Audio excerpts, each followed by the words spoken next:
Hello, and welcome to episode 5 of the Letter Archive, a place where the past still speaks. I'm Rachel, and each week we open a piece of history, one letter at a time. One small correction from episode 4. Our time machine made a bit of a boo-boo in last week's episode. The year for the letter January 25th is 1908, not 1925. On this episode, we continue our adventures with George. Did you catch what he might be selling in episode 4? We heard him mention sectional bookcases and office outfit. Let's see what else we can learn about our traveler this week. So get cozy and listen closely. The past is speaking to you. April 4th, 1908. Saturday, p.m. Dear Bertie, I got your letter of yesterday, and glad indeed to hear from you. So you went to the concert and took Hanson. I am indeed pleased to hear he behaved so well. I think it the thing to do to take him out all you can and get him accustomed to being among people, and you can then take him to church with you. Tell Carol I was so pleased to hear she did so nicely when others of the choir did not do so well, and that I could not think of our little girl behaving badly in public. Tell her Papa is very proud of the report you gave of her, and that when I get home I will love her lots for it. I have been very busy today, and have sold $600 worth of goods today. What do you think of that? This is surely a rich place, and it looks like a shame to take their money, as the comedians say. If this streak of pay dirt holds, I may have to stake a claim and locate here. Since I found it so fine today, I will not leave here tomorrow, but will look around a little more and see what I can find. I can't see any reason why I should look further when there are such fine prospects here. It really beats anything I have seen yet.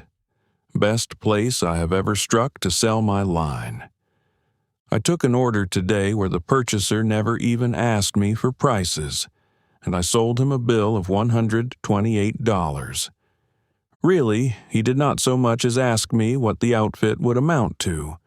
Now, if that is not easy money, I am dreaming. Of course, you will understand, your husband probably deserves some little credit for the way he puts the proposition. My little building cards are my mascot, I guess, as by their use I am enabled to show just how my outfits will appear in use, after you may imagine how I use them.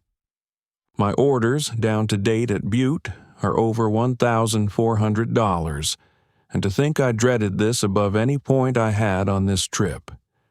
What do you reckon the home office will say to the killin' I have made here? I am doing this work absolutely alone, without the aid or assistance of the new agents, and I'm sure the arguments I presented to them of this being a good point can be fully verified by me when I turn in to them these very handsome orders. This will also show them what intelligent effort can accomplish. You will pardon me for going so much into detail with you about my doings, but I feel that you are glad with me at the splendid showing I am making in this, the Golden West. I see a bulletin on one of the newspaper windows that there has just occurred a shooting in the locality of my hotel, one of the city detectives having been shot by a miner. But I guess those cases are not rare in these diggings. Hope they may not get me with a bullet while I am here.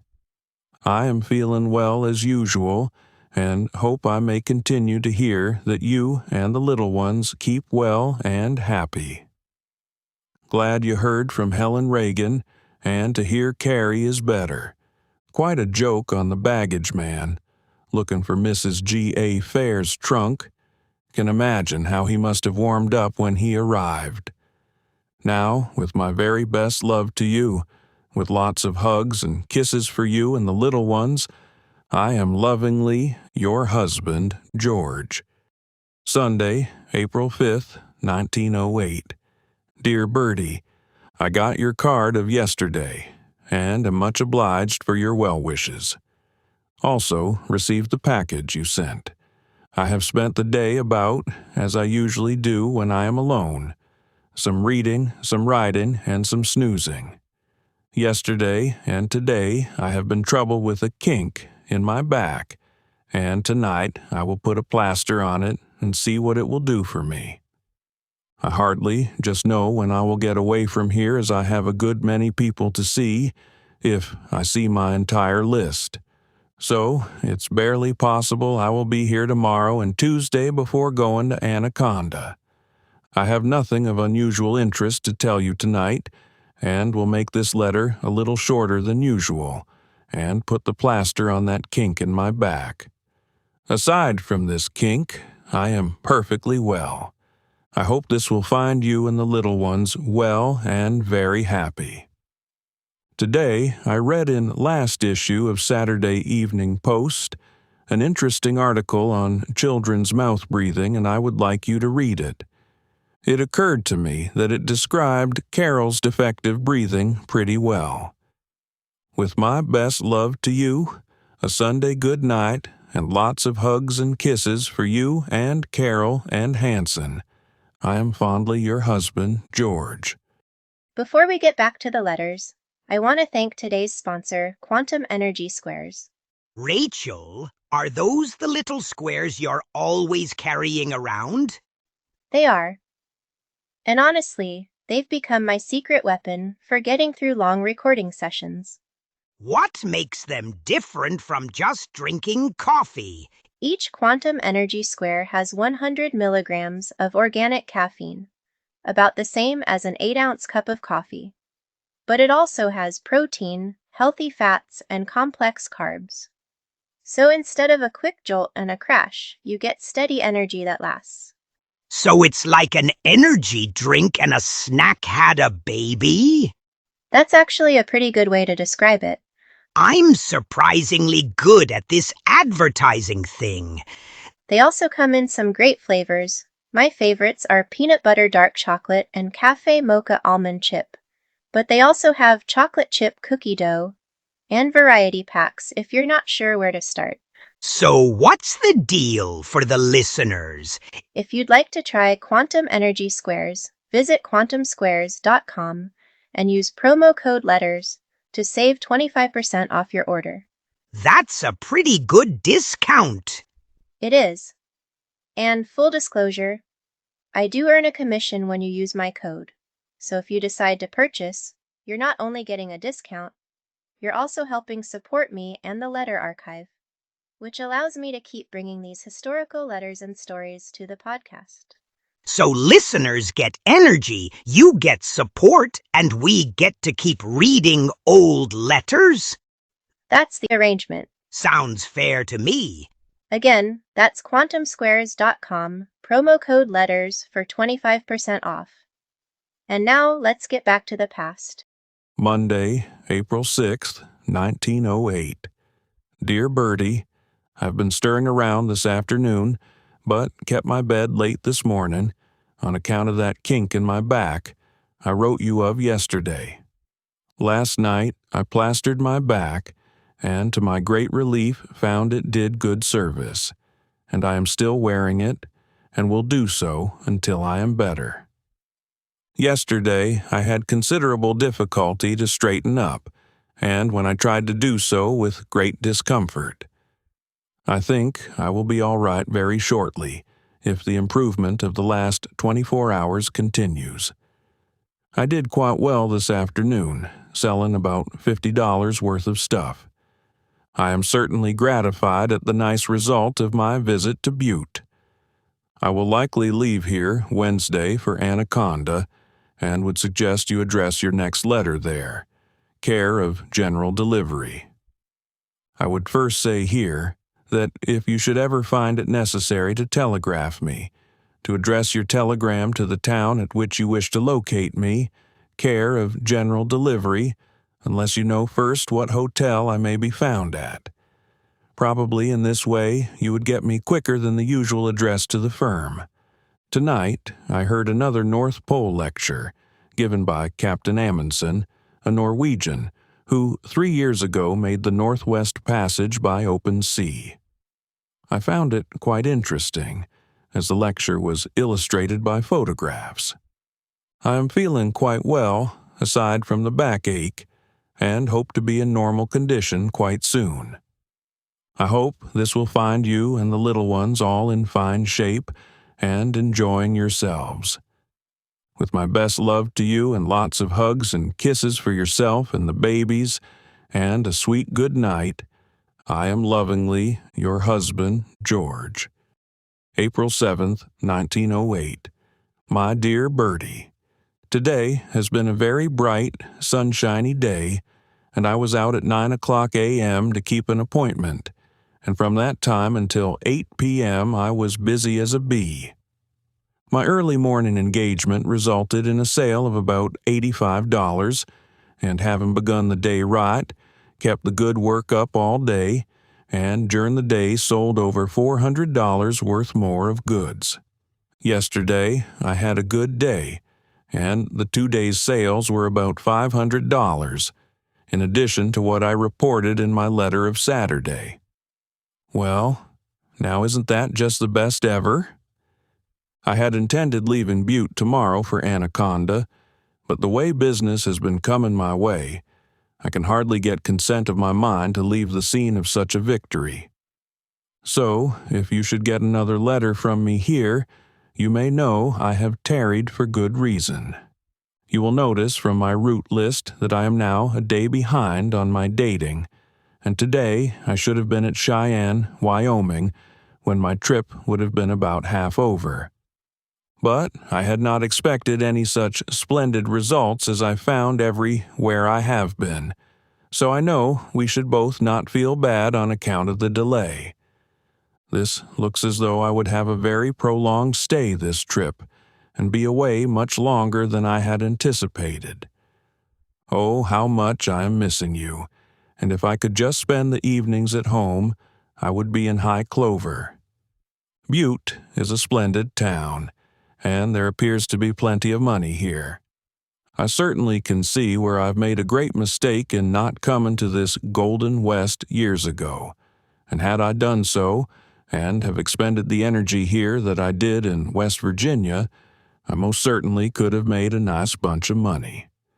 But as I have arrived, I will do the best I can to make good on the home run. I have so far on this Eastern trip done more in my line than I will venture to say any other man in my line has ever done in such a short period, and that is something to talk about. I find everybody courteous and pleasant as an elder brother ought to be, and of course that all helps to make like the Western business people all the more. If this liking on my part continues, I may make my home in the West. See? Are you willing to join your fortunes with mine and try it around? Is it really true that we are wore out here among 'em, or am I dreaming? I'm glad to tell you that the job of plastering I applied to that kink in my back has helped me, and I have worn the plaster since Sunday night. Tonight I shall put on another one, and I hope that may entirely cure me. I hope this may find you and the little people well and happy, and with my dearest love to you, with lots of hugs and kisses for you and the little ones, I am lovingly your husband, George. Wednesday, April 8th, 1908. Dear Bertie, I did not get away from here today, and consequently write you again from here. The day has been like spring, and I've gone without my overcoat, notwithstanding the altitude is 6,000 feet here. I notice the high altitude has quite a peculiar effect upon me when I go upstairs or an elevated street, that I get very short of breath, and wondered what was the matter until someone told me it was the high altitude that was affecting me. There is another very peculiar condition here, in that there is no tree or green thing grows at Butte. To think of a city so large as this, 80,000 people, and no green thing in its midst. but I have the first vestige of vegetation yet to see here. I am told the reason for all this is the effect of the sulfur fumes from the great smelters located here. I certainly will get through here shortly. Notwithstanding, I really believe I could spend a full month here and get good results. But if I should stay so long and get it all, then there would be nothing left for a return trip. So I guess I will hardly stay a month. I will very soon leave now, and will promptly advise you, so you may know just where to reach me. I have so far sold $2,200 worth of goods in my short stay at Butte. My total sales last month were $5,100. I got advice of the result of February contest, and as I expected, I was not a winner, but will be very much disappointed if I am not a winner in March contest. I am feeling quite well, and my back is improving. Notwithstanding, I'm not entirely free from the pain. I still wear the plaster. I have not heard from you for a day or so, but suppose you have sent your mail ahead, and that I will get to it very shortly now. I do hope this will find you all well and happy. With lots of love and kisses for you and the little ones, I am lovingly your husband, George. Sunday, April 26, 1908. The Western Hotel, Sheridan, Wyoming. Dear Bertie, I left Billings today at 11:30 a.m. and got here at 4:30 p.m. I received your mail sent to me at Anaconda today at Billings just before I left, together with several other pieces of mail and the papers from home. I enjoyed hearing from you, and particularly dear little Carol's letter. Tell her I will write her a letter soon, and tell her how pleased I was to get a letter from her. I was rather pleased, too, to hear from Mr. K. at Rochester as to my sales for last month. The way my sales are running so far this month, I think I will have about the same sales as last month, and last month was $5,700. In fact, I think I have already sold about $5,000 this month, but have not figured it up yet. I sold over $2,900 at Butte, about $660 at Anaconda and Bozeman, and $1,338 at Livingston, and at least $350 at Billings yesterday. And at that rate I have exceeded last month. Just think of it. In 2 months, 3 times as much as in all the time I was in Virginia and Maryland. Do you think I had better go back? I am quite well, and when I get out among them hustling for business, I almost forget I eat and really do not have any appetite but eat to live. I sleep well and think lots of my dear ones at home, and my constant regret is that I am not doing what I am for myself instead of the other fellow. There is no doubt but that I am building up WCs everywhere I've gone, and this makes me have the regrets that I am not in position to do this nice work for myself. However, all is well that ends well, and I will hope to come in a rich home stretch. I just looked at my watch and find it is 12:20 a.m. tomorrow now, so I will bid you a sweet good morning, and with lots of hugs and kisses, in memory of the Sunday nights and more to come, I will close. Kiss the little ones for me and think how I should like to see you again. Lovingly, your husband, George. April 27th, 1908.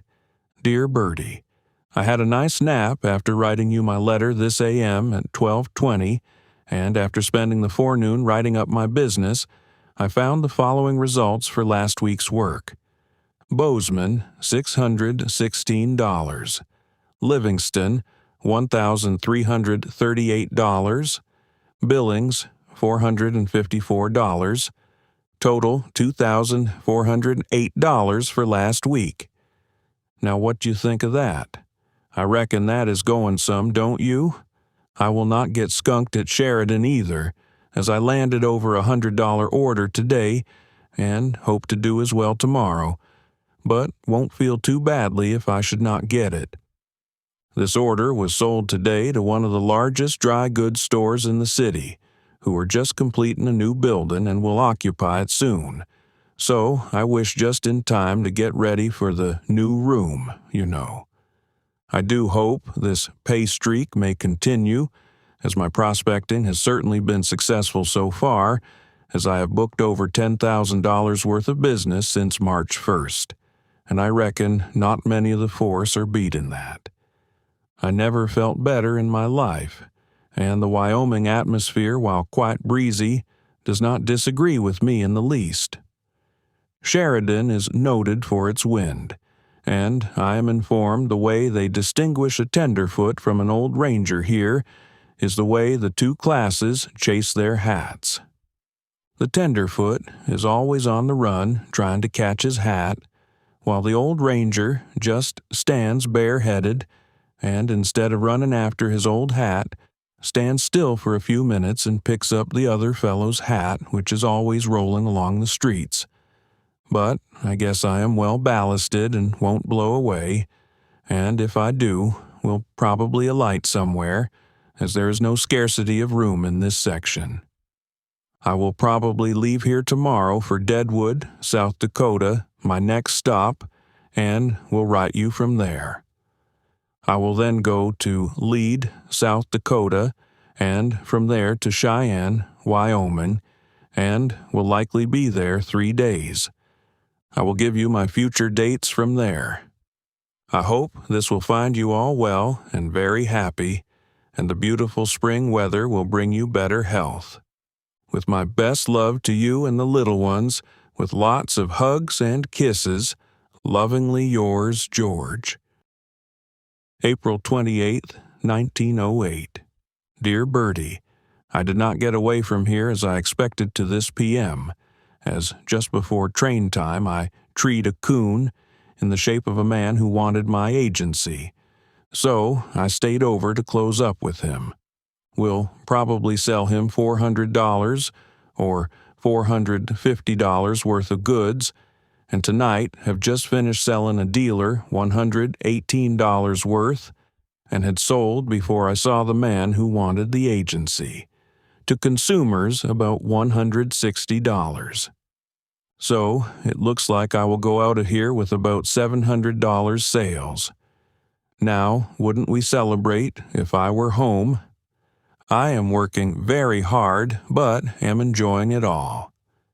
I've been going since 9 this a.m., and it is now 10 p.m., and I yet have probably 2 hours writing before me. But I hope the end is worth the means, as I am trying awfully hard to make a record. I am still quite well, and hope this may find you all quite as well. As I have nothing of a special nature in the way of news, I must hurry up, or I will be late getting to bed.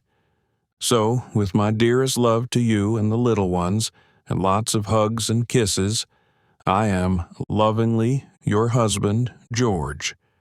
May 10th, 1908, the Albany Hotel, Denver, Colorado. Dear Bertie, as I advised you, I came to Denver to spend Sunday, left Cheyenne, Wyoming, last night about midnight, and got here this a.m. about 5 o'clock. I got up early, came down to Denver on sleeper, and began to do the city. I tramped around until I became tired, and then took a seeing Denver auto ride. See evidence enclosed. Before taking the auto trip, saw around the business shopping district, then went to the state capitol building, and what a beauty. Cost $500,000 and took 13 years to build, and is built of native Colorado stone. The state has a very valuable museum in the basement of the Capitol, and I was informed they had declined an offer of $1 million for their museum outfit. They have a great collection of relics of the cliff dwellers. Their mineral exhibit is also very extensive. Saw one nugget of silver valued at $6,630. I enjoyed the visit at the Capitol very much. The museum is not open to the public Sundays, but I was shown through behind locked doors and drawn blinds, and that was at least out of the regular way. From the Capitol, I was able to distinctly see Pikes Peak, a distance of 70 or 80 miles.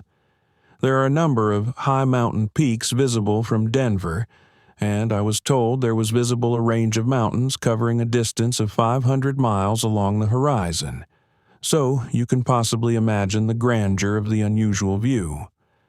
Denver is dubbed the City Beautiful, and from what I saw, it is properly named. My auto trip took in a run of about 18 or 20 miles within the city. The city has a population of about 200,000 and contains 66 square miles of area, and there are 2,300 auto licenses in the city. So you may easily infer that autos are not scarce. The auto trip was indeed very delightful, and I enjoyed every minute of it. The expense was 75 cents for the trip. The city has 60 grammar schools and 5 or 6 high schools besides numerous private and other educational institutions. It is literally a city of brick and stone houses. I only saw 2 or 3 frame structures during my ride, and they were old buildings. The city fire regulations do not permit any frame building in the city limits. The homes are somewhat after the style of Spokane, insofar as being built without crowding, single lots, etc. I only saw 3 bungalows on the entire trip. I tell Carol I saw some baby wolves and bears at one of the parks. This park has a fine layout of native wild animals: buffalo, elk, deer, antelope, bears, wolves, porcupines, beavers, and others. There is also an exhibit of golden pheasants and other varieties which are being raised to stock the native woods. After the auto trip was over, I went to my hotel to nurse a headache, and thereby lost several hours. During the period of the ride, I had a magnificent view of Pikes Peak and others of less notoriety, but of no less elevation. And this sight was one to remember. The streets of the city outside of the immediate business section are made of pulverized native granite and are simply perfection. No dirt or mud, and no noise. After I got through wrestling with the headache, I started out to find the auditorium, the building being erected by the city for public gatherings at a cost of $500,000 and to have seating capacity of 14,000. In this building, constructed wholly of steel and concrete, will be held the National Democratic Convention July 7th next, to nominate the presidential candidate. It is an immense affair and a beautiful building, being veneered outside with buff pressed brick. When I finished this, it was about supper time, and I'd only eaten a little toast and tea since last night. I took a meal, and at this writing am feeling about as usual. I have picked up quite a little literature in my day's rambling, and will mail you under separate cover an assortment which I feel sure you will enjoy. But how much pleasanter my visit here would have been could you have shared it with me.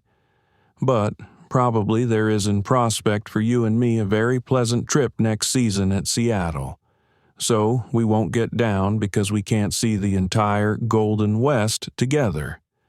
By the way, Mr. Slennon acknowledged some literature I sent him a few days ago and said he much enjoyed it, and that it was like a breath of fresh, pure air from God's own country, which I think put a good construction on this great section from a descriptive viewpoint.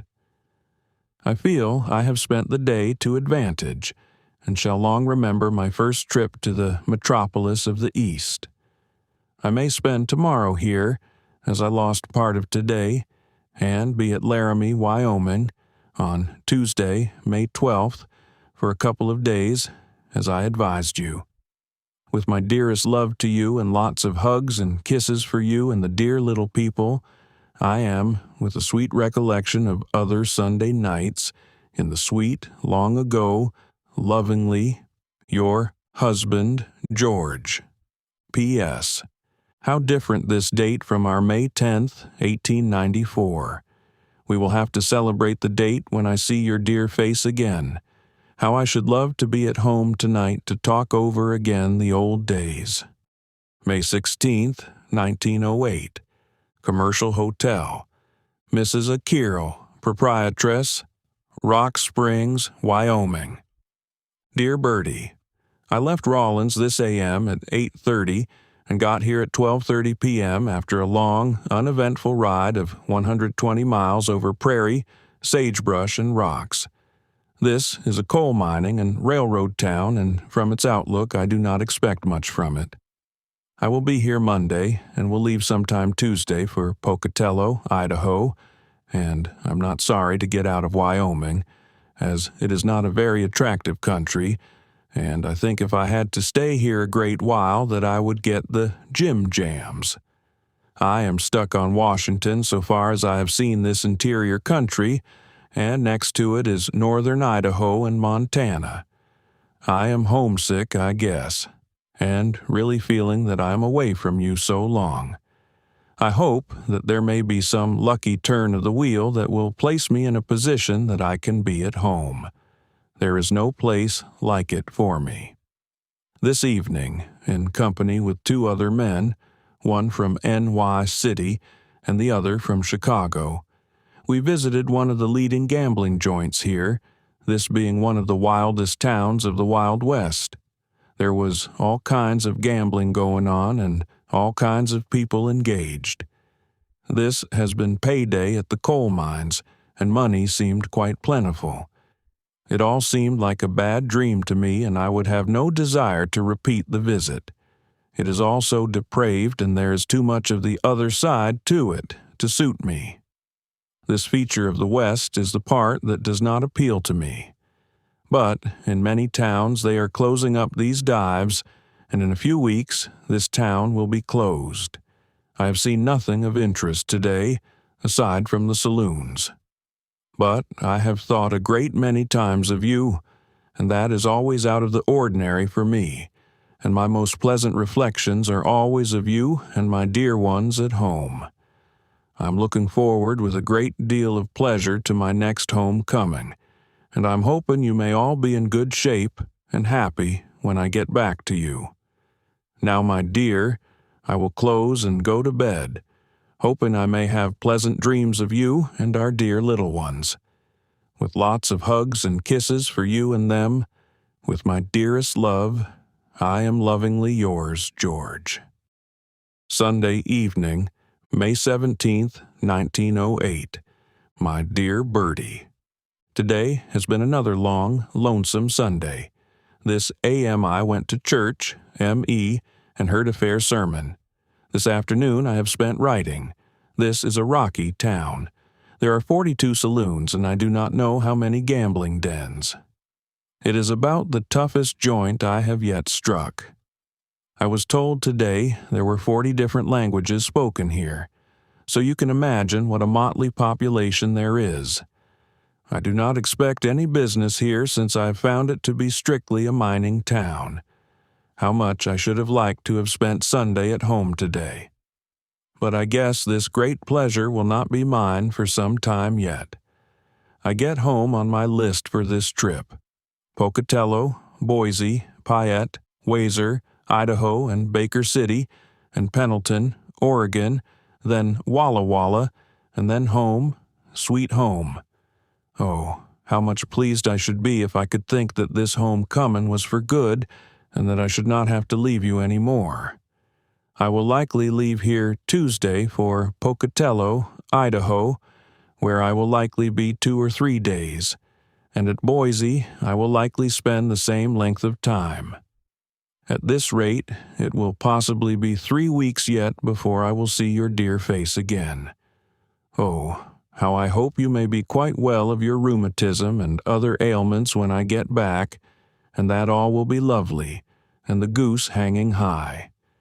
I do not know why it should be so, but it seems to me I have been away from you for ages, and I do hope you do not get so homesick as I do.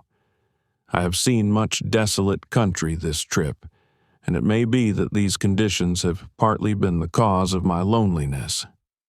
But it seems that I am so little, and the world so large and empty, when I gaze out over these boundless wastes of uninhabited prairies. I'm anxious to see Washington in the springtime, for I can imagine it must be very beautiful in the fruit and wheat sections at this season.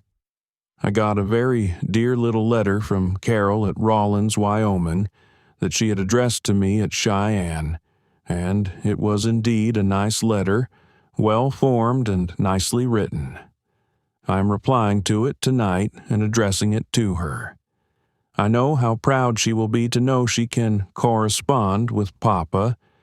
You can hardly imagine how much I am missing her and dear little Hanson, but I am so delighted to hear they are both so well now, and how I do hope such good news may continue. Now, my dear wife, with a sweet Sunday night good night, with all its fond memories and a sweet good night kiss for you and the little ones, stay lovingly your husband, George. Monday, May 18th, 1908. My dear wife, I am just now packing my duds preparatory to taking the night 9:30 train for Pocatello, Idaho. Contrary to my surmise, I've had another killing today and have sold in this God-forsaken town $285 worth of goods to consumers, and that is a red feather for me. No joke, I'm delighted at the result of the day's work, and if I had you here, or I was there, at home, this minute, I would give you a hug that you would remember. I am feeling fine, as you can guess, and feel sure I will get some nice business at Pocatello. I have had no letter from you since the 11th of this month, but am leaving forwarding instructions to send my mail to Pocatello, where I hope to have lots of good news from you and the little folks.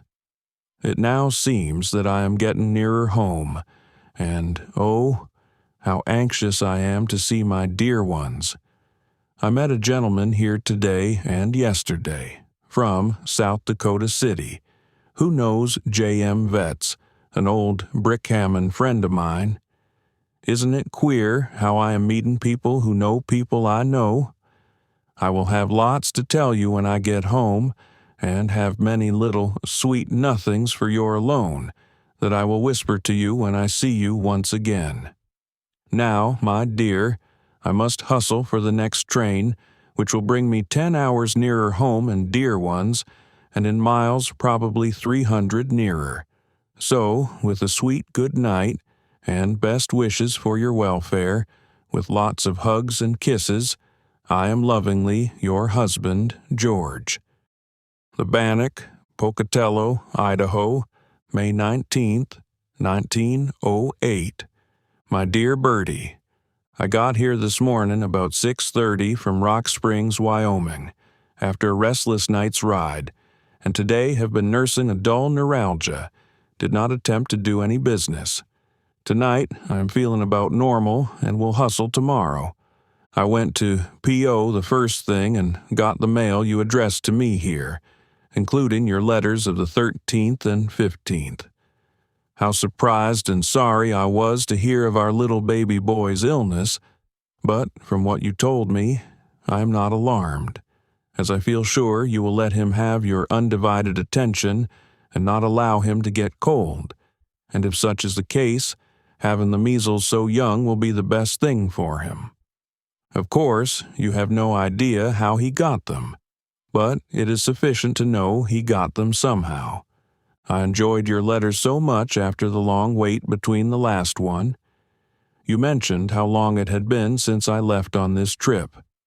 I left Spokane April 16th at 11 p.m. for Anaconda, Montana, and while it has not been so many days yet, to me it seems months ago. The days since I have seen your dear face have been strenuous ones to me, and While I have been busy, I have thought many, many times each day of my dear ones at home. I have already written you how I enjoyed my Denver trip and will always think of it with pleasure, as it surely was a pleasant trip all around, and my only regret was that you could not have shared it with me. I am taking your advice about getting the best out of my stirring around, and am not losing thought of the fact that it may not last always. I don't think there have been any important features of my going that I have let pass unheeded, and I have gained lots of information that I hope will be beneficial to me hereafter. Do you think I look fat in my Denver photo? Mel said, pulling the scales at 160 pounds, which is not so bad for your little old man. I enjoyed your May clippin' and think the sentiment was applicable to your case and mine. I am enclosing you a clipping, while not of a sentimental character, will nevertheless be of interest to you, as it is in reference to our native state, and mentions dear old Grafton, West Virginia. The weather here today is damp and quite cold, but no snow. Reminds me of our West Virginia rainy cold spell in May, which probably accounted for my neuralgia. Now, my dear, I shall be very anxious to hear from you as to Harrison's progress with the measles, and I do hope no complications may arise to cause any serious trouble. With your usual good care, I feel he will come out all right. I'm glad to hear Carol is getting along nicely, and hope that you are just recovering from your rheumatism. Assuring you of my sharing your anxiety in your worry over Harrison, and hoping all well and well soon. Lovingly, your husband, George. Lots of hugs and kisses for you all. Well, that's where we'll leave George for this week. We've followed him through hotels, train stations, and countless miles across the Pacific Northwest. But there are still a few more letters left in the collection. As always, if you'd like to hear more voices from the past, please follow and subscribe to the Letter Archive wherever you get your podcasts. To see these letters, photographs, and more, please visit theletterarchive.com. Next week, we finish up George's travels, so come back soon. The past has more to say.